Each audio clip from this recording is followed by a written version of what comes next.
บัดนี้กล่าวถึงนุ่งนั่งแก้วแววมานี่สีปราดหญิงสาลาดโลกนี้มาที่งามงานน้ำพอเมื่อสัตตามาดคางถึงเขต7 เดือนมาทำเกียนถือศีลดอกทินมุงกดกวาเมื่อวานนี้เพิ่นได้มีพิธีแห่พระอุปคุฎแล้ววันนี้เพิ่นก็ได้มีพิธีตักบาตรจากน้ำแล้วก็มีการเทศส่วนว่ารายละเอียดจะเป็นไปในการติดตามกันปกติสู่มือนั้นต้องเดินดันดอนผาแสวงหาก้อยมันดอกมูผลพลาไม่มือหนึ่งตาเว้นใดแสงไก่ดับหมดผาจันใสส่องขึ้นแทนใบหมอกกะบังมองเห็นอีกใบกังดูดังอาสาวะผู้บ่มีธรรมะกิเลสเผาใจเอามาเที่ยวมุดน้อยทั้งสองนู้นก่อนมือตั้งถูกปนุ่มก่อนบอนถือศีลสืบสร้างไทยห่างดอกเพิ่งพาเสียงลมพัดสู่ซาสะบัดป่าสิงคอนลมหัวนอนลงไปสะเดือดเดือทั้งเพิงว่าตัวเพอหรือลังหายงันตาลายโมหูจันสะลวดสอดส่องของสติขึ้นได้ใจสะท้อนอ่อนละถวยขันผานังสีห้อง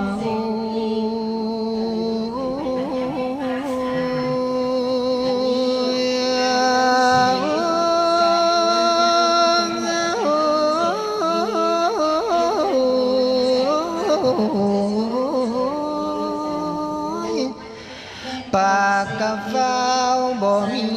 ของจุดกะบองมองดูบุตรกะเงียบดีนอนนิ่งตอนนั้นความเป็นจริงหลังเข้ามาที่มูโม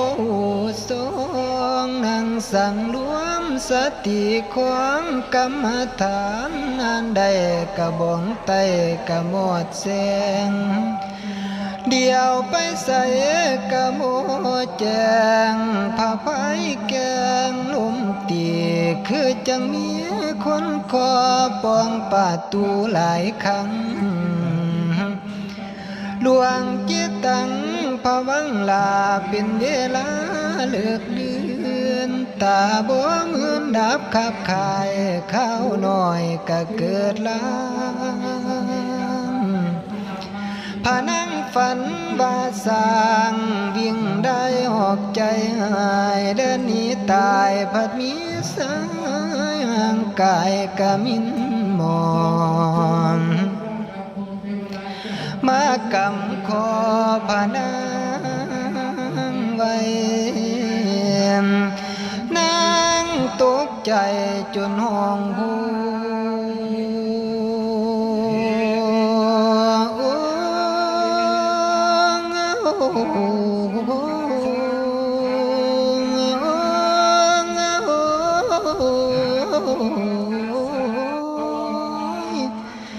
เบิ่งกายาตนโตตาฟันแดกแขวคือดำเจ้ายากมาที่นางกะพงยานนางบนแนวขอชีวิตมันบอกไขความจริงใจต่อมาที่พ่อน้อยมันกะตรงตัดข้างแขนของนางน้อยนาดมือมันควักผ้านีดได้สองข้างเดียวเล่นนี้อันว่าสิ ขันแก้วมาที่นางสะลุงเตือนขันนางหูเมื่อขึ้น